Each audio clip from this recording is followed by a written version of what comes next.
E aí, pessoal, beleza? Rodrigo Bibo do site podcastbibotalk.com. Eu estou bem, eu espero que vocês estejam também. Galera, eu acho que esse é o último vídeo do ano que eu estou gravando.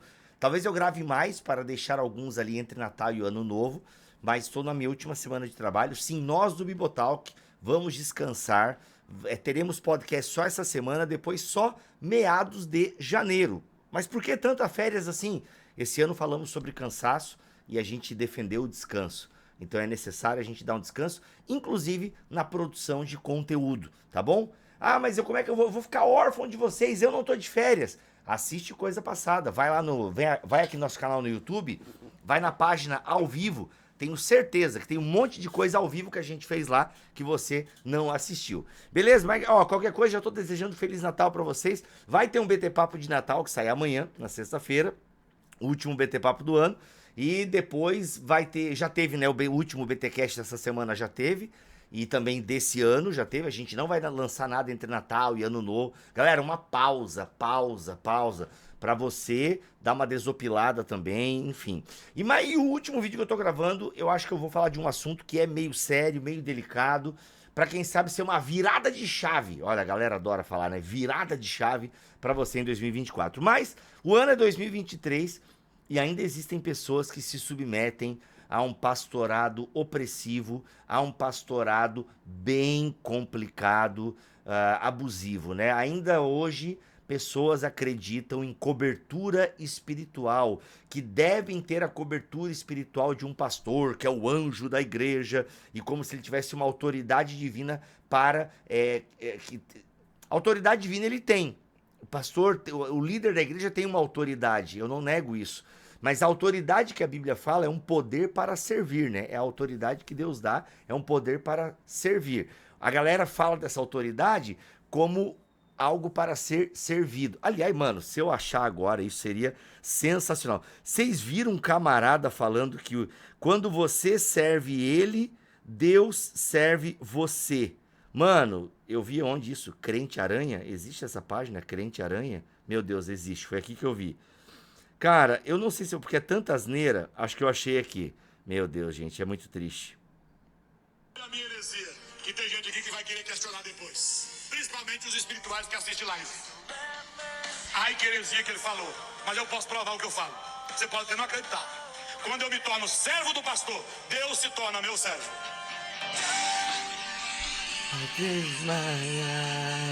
Essa música é boa, hein? Essa música é boa. Perdoe a minha heresia. Perdoa a minha heresia. Não, não dá pra perdoar, pastor.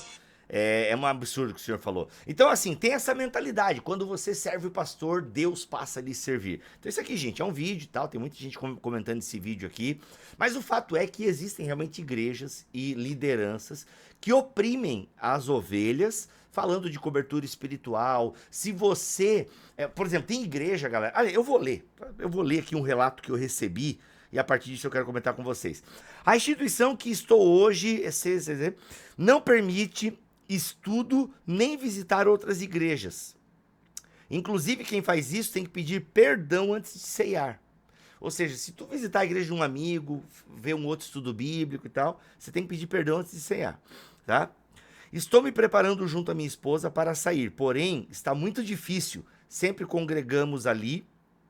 Meu sogro faz parte do ministério, minha decisão está tomada em relação à mudança, porém, o que pesa é a família, principalmente do lado da minha esposa. Alguma dica? Eu vou dar para vocês a resposta que eu dei para ele, mas isso aqui, gente, é bem comum, eu já recebi inclusive dessa igreja aqui, que eu não quero falar o nome, porque ela é uma denominação grande, mas como ela tem várias igrejas que tem esse lance de você não poder visitar outras igrejas, de você não poder acompanhar estudo bíblico de outras igrejas, sabe? É uma opressão. Se você sair da igreja, o pastor amaldiçoa você, você vai perder a cobertura espiritual, e aí você... Sério, gente, palavras de maldição mesmo. Tem até vídeo antigo, né, de um pastor famoso aí, que eu não quero citar o nome, tem até vídeo antigo, saiu até matéria em jornal aí, secular, essa semana, sobre esse vídeo antigo do pastor, que é isso, né, o famoso discurso, mexer com o homem de Deus e tal. Então é uma liderança que não deixa você consumir outros materiais, não deixa você ler livros que não sejam da denominação, não deixa você... não querem ser questionados porque são homens de Deus e são intocáveis e tal. Cara, tem um monte de problema. Cobertura espiritual, então mesmo, é um baita de um problema, porque não é isso que Paulo está falando quando chama Timóteo de meu filhinho. Era um trato comum na época, demonstrando carinho, afeto, sabe? Tem uma responsabilidade envolvida, mas não um controle envolvido. Então, assim, até porque ninguém é apóstolo Paulo aqui também nesse rolê. Então, assim, cara, tem muita coisa errada sobre cobertura espiritual, muita teologia errada, muita opressão eclesiástica por conta disso. E muitas pessoas estão sendo libertas, graças a Deus. Só que daí, às vezes, cai nesse enrosco aqui desse meu seguidor aqui, tá? Onde, cara, a minha família... Aliás, eu até lembrei, tem uma outra seguidora também, que eu acho que é da mesma seita. Isso aqui, na verdade, é uma seita, né? Uma igreja que tem essa posição. Gente... Seu pastor manda em você, isso não é uma igreja, tá bom? A função de um pastor não é mandar na vida das ovelhas, é cuidar delas, oferecer caminho, entendeu? É te aconselhar, é te oferecer um estudo bíblico. Eu não acho saudável, vou tentar explicar isso aqui para não soar contraditório, mas vamos lá. Sério, presta atenção para tu não comentar besteira, porque às vezes o pessoal vem criticar e não entende o que eu falo, aí me deixa nervoso, tá? Eu não acho muito saudável quando um membro de uma igreja fica toda hora consumindo material de uma pluralidade de materiais. Eu acho que isso confunde o membro. Eu sei que infelizmente isso acontece porque a própria igreja não fornece material. Aí é ruim mesmo. Mas às vezes eu fico chateado quando a igreja, por exemplo, a igreja que eu congrego atualmente é a Onda Dura. A Onda Dura tem podcast, inclusive eu faço parte, é o Na Mesa. A Onda Dura tem estudo bíblico toda semana e as pregações são transmitidas. E aí, mano, a gente vai conversar às vezes com a galera, a galera vendo outros podcasts, outros estudos bíblicos, negando a própria igreja da qual ele congrega. Isso eu acho problemático. Agora, você nunca vai ouvir dizer os pastores da minha denominação dizendo, você não pode ouvir outro pregador, você não. Você faz se quiser, amigo. A gente está te oferecendo um caminho aqui, a nossa igreja acredita dessa maneira, a gente prega dessa forma, essa é a doutrina da nossa comunidade, entendeu? E é bom que a pessoa que congrega ali ela consuma aquilo ali, para ela também entender a cosmovisão da igreja, para ela entender como a igreja pensa e vive no mundo. Beleza. Então, isso é um ponto. Agora, proibir, sabe? A função de um pastor não é proibir, gente. A função do pastor é orientar, entende? Então, assim, se você está numa igreja que o pastor manda, o pastor diz que você tem que fazer, e se você não fizer, você vai ser amaldiçoado, porque ele tem a palavra de Deus, ele é o anjo da igreja, isso aí não é a igreja de Jesus, isso aí é uma seita, tá? É uma seita. Que, deixa eu até abrir um parênteses aqui, até pode ter um coração bem intencionado de querer agradar a Deus e tal, mas tá bem errado e tá precisando de voltar aos rudimentos de uma eclesiologia bíblica, tá? Então, assim, até lembrei de uma seguidora que também tem um rolê muito parecido, né? Ela começou a consumir, ela e o marido, começaram a consumir bom conteúdo na internet, começaram a ler Tim Keller e tal, começaram a ouvir os nossos podcasts, leram o meu livro e tal, e, mano, e abriram a mente. E aí perceberam que estão numa igreja complicada. E, se eu não me engano, tem um lance familiar também envolvido, que é uma situação muito parecida. Meu, será que esse cara aqui não é esposo? Né, que às vezes já aconteceu de eu conversar tanto com a moça e com o moço, e de repente, não, porque meu marido disse, inclusive, que tu respondeu ele. E eu tava conversando com os dois ao mesmo tempo. Será? Vou até perguntar se ele não é esposo da fulana lá, que eu também não lembro o nome agora. Mas o que acontece, galera? O que eu respondi pra ele? Primeiro, nós precisamos entender que a partir do momento que a gente casa, a nossa principal família é o nosso cônjuge. Quando eu casei com a Alexandra, e com ela agora, né, eu constituí uma família. Eu deixo pai e mãe e agora sou uma só carne com a Alexandra, que é minha esposa. Tá entendendo? É claro que eu não vou abandonar meu pai, a minha mãe, esse tipo de coisa assim, né? Eu tenho responsabilidade de cuidar deles. Agora, sim, pautar a minha vida porque a minha mãe não quer que eu faça isso, porque o meu pai não há... Não, gente, a vida adulta é romper o cordão umbilical. Pais que se metem demais na vida dos filhos, isso é um problemão, porque ele já abandonou o ninho. Cara, tem umas histórias que é muito triste, que é quando, inclusive, o pai, geralmente acontece com a figura do pai, né?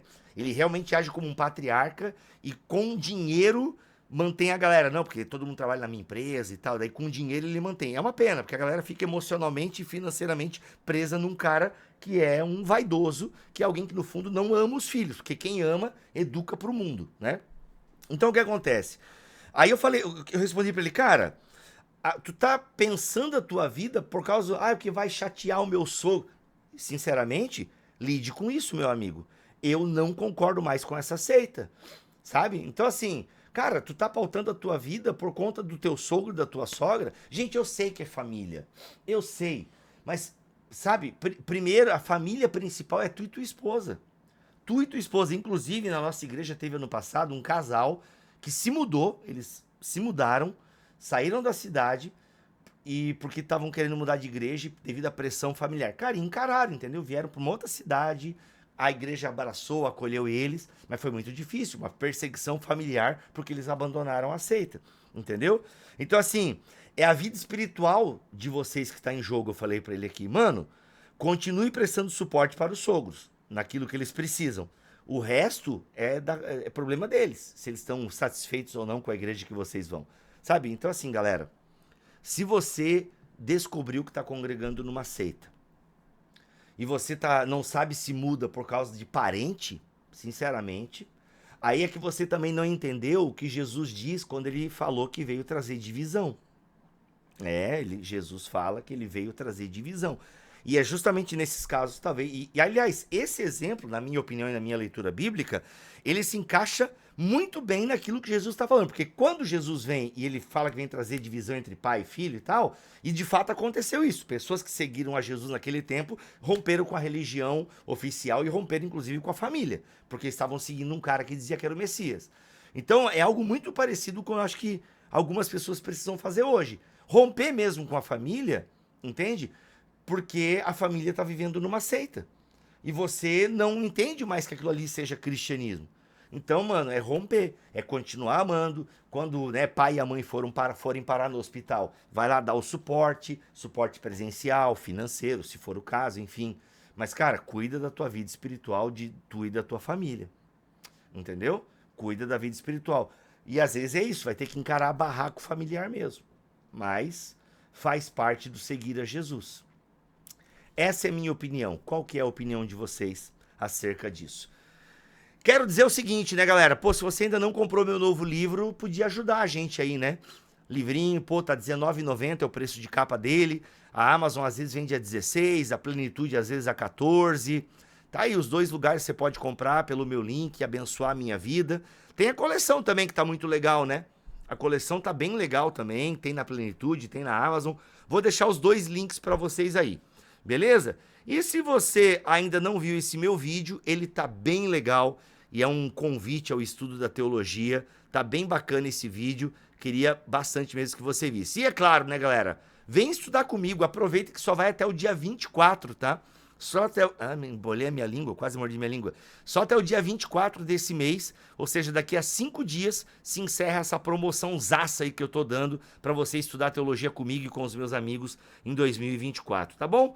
É isso. Deus abençoe todos vocês. Até o próximo vídeo, se Ele quiser assim permitir. Fiquem todos na paz do Senhor Jesus.